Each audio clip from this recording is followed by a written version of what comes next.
What's up, everybody? It's Captain Zoltan here, and today we're going to be commencing our Pokemon Platinum Randomizer Nuzlocke Challenge.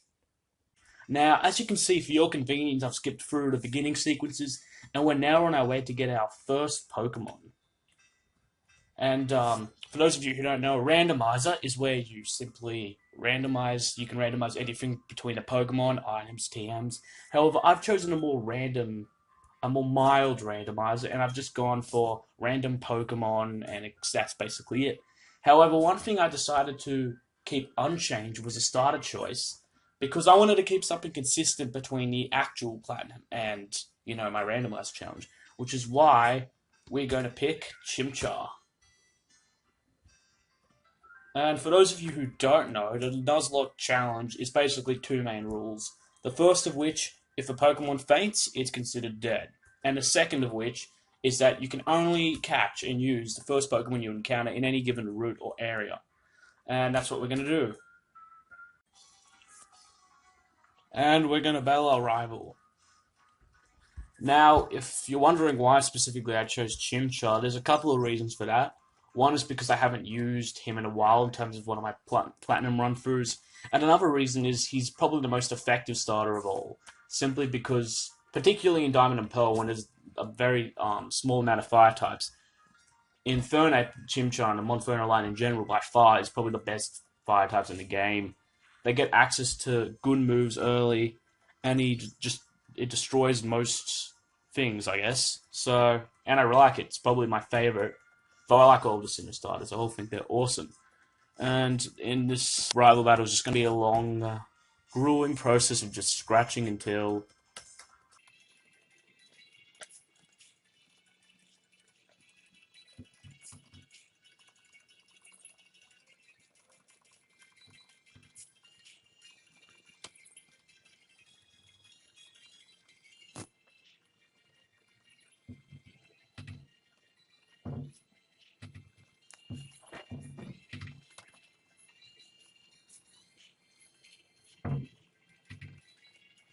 And finally, it's going to be dead.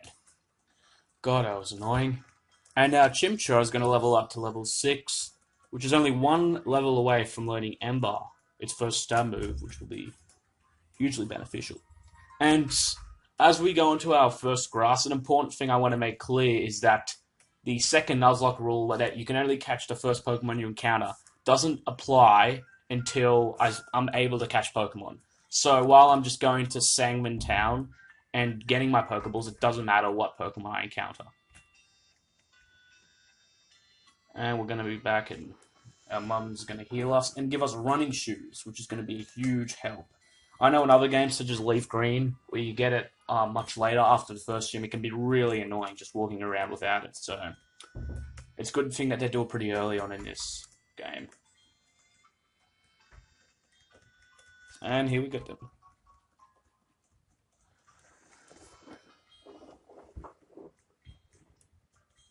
Yeah. Who doesn't know how to use a running shoes?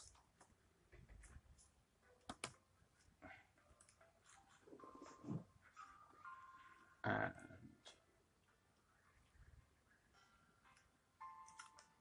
so basically, it doesn't matter what Pokemon I catch in these routes until I catch my Pokemon. Then that's when I catch it. And our rival, called ADHD, the name's pretty self-explanatory, has got another harebrained idea, and he's going to go to the lake. Yeah. I'm probably going to skip this part, so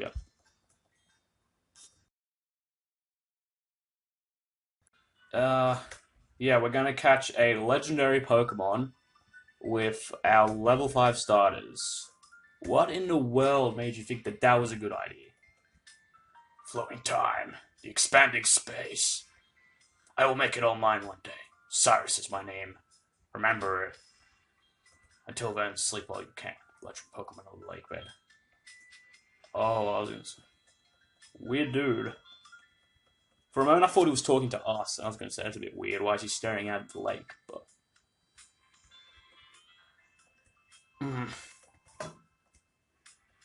And he still wants to catch a legendary Pokemon for God knows what.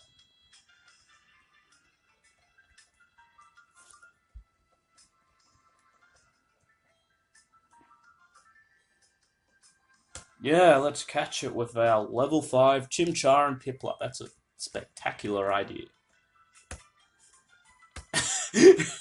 And now it finally sinks in that he doesn't have Pokeballs and thus he can't catch it. So now we finally get to go to Sand Gym Town. I'm not sure how that's pronounced, but I'll try my best. And back we go to encounter our first Pokemon and hopefully grind. I want to get to level 7 before we reach Sandwind Town. Oh no, we haven't encountered any Pokemon. And the first Pokemon in our randomizer will be a Slugma. I'm not sure how I'd feel about getting a Slugma. I probably wouldn't want to get this because Magago has that debilitating double weakness to water and earth, and I've already got a fire type Infernape, so if I was to encounter one, I would not want to encounter Slugma when I do get my Pokeballs. But, and he's going to sleep me. Yay.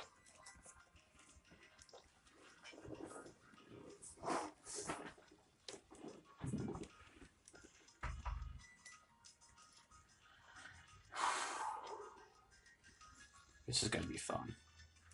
Come on, wake up. Yes. And that is going to give us a good amount of XP. And we're going to get up to level 7. Beautiful. And learning Ember, which is very handy. And now to go to the lab.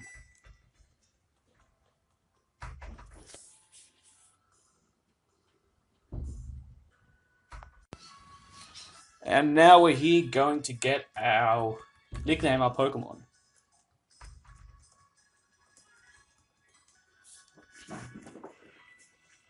And our rival's going to come here again. What the? Oh, it's you, PK. The old guy. He's not as scary as I thought. Blah, blah, blah. Oh, God. Barry. Although this is one of my favorite games, Barry has to be one of my least favorite rivals. It's just annoying and uncompelling. Like Blue, Silver, I can all respect them. Charon, they're all good, but Barry's just an annoying, hyperactive dude. And he's going to give us a Pokedex, which is important. And we're going to get to nickname our Pokemon. And I'm deciding on a fairly, straightforward name. I'm going to call it Bakugo from MHA, one of my favorite, actually, not if not my favorite character. Just because, a monkey, fiery, humanoid, yeah, you can draw the dots. Connect the dots, yep. Baku, and I can't spell.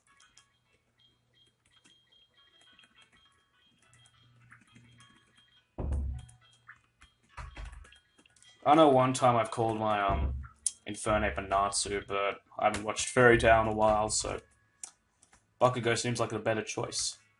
Yes, I am happy with Bakugo.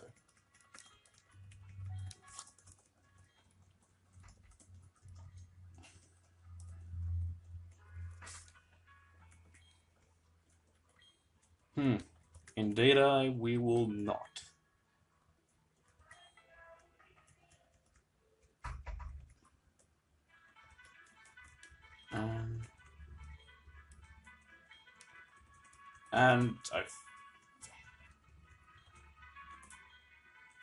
And blah blah blah, Pokedex stuff. Blah blah blah.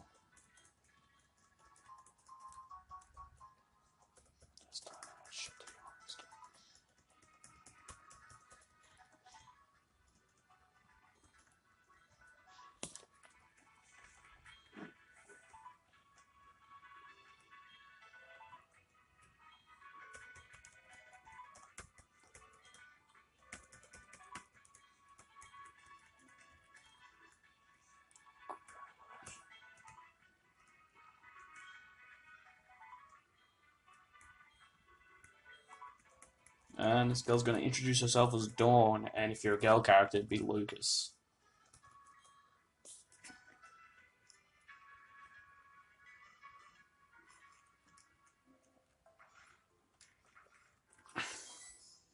And she's going to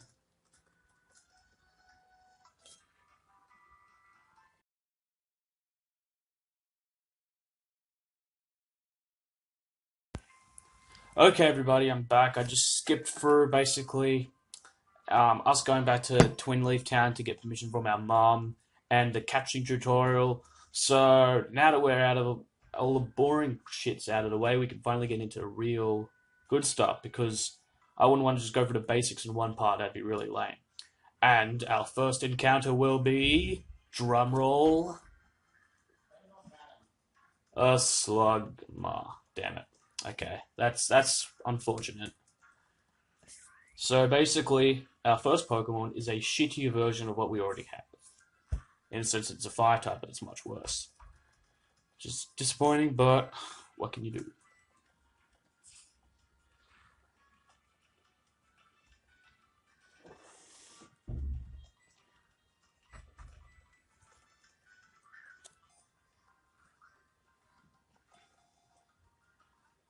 Get in there. Oh, you gotta be kidding me. Come on. And he's gonna yawn me.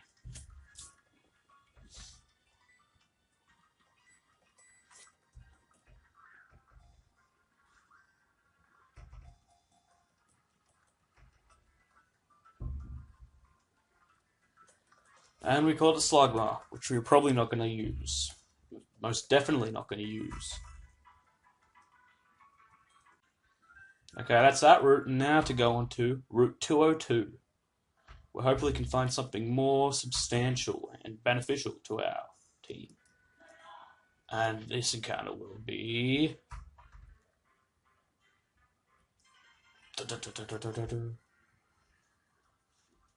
a Hoot Hoot. That's quite an upgrade. Now we're gonna. I reckon it can take an Ember because Hoot Hoot's actually pretty especially defensive bulky. Which is an improvement. I'll take that.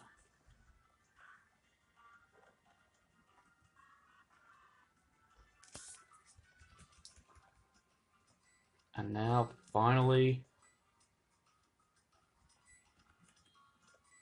let's catch it. You know, Hoothoot's actually one of the least popular of the sort of bird Pokemon of each region. You know, you have Pidgeot, Swallow, Staraptor, etc. Of all of those, I think Hoot Hoot and Nocturne will probably be the least popular. I don't know why.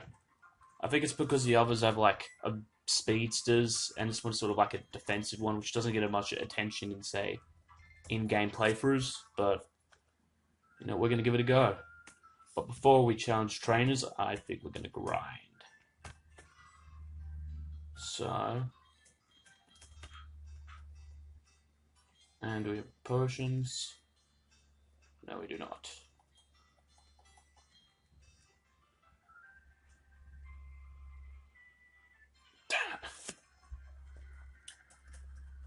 What Pokemon will it be? A Togepi! Ooh, interesting. You know, I think I can take it. I don't think Togepi has any attacking moves at this point, so, you know what, we're going to get some easy XP. It's just going to growl, which is just really annoying.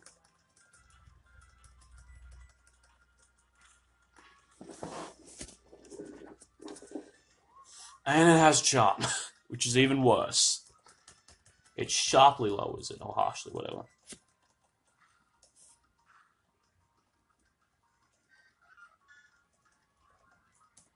The only problem with Togepi is it's just a real pain to level up with High Friendship. But once you get it into like a Togetic and a Togekiss, it's awesome. It's just the annoying part. It's the same reason that when I play through Platinum and other sort of games, I tend to catch Roselia instead of Bidoof, simply to avoid having to level it up with Friendship, because that's just really annoying. And our attack is at bottom low because of Togepi being a jackass and using Charm.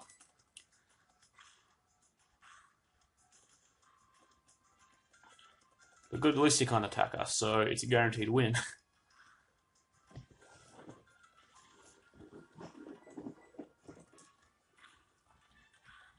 And we're going to take it out.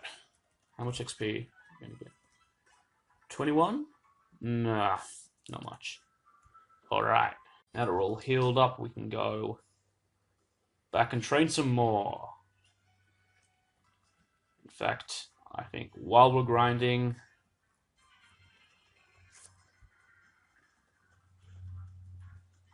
combi. Ooh. So I'm going to be grinding, guys, and when I'm done, when I hit level 5, we'll see.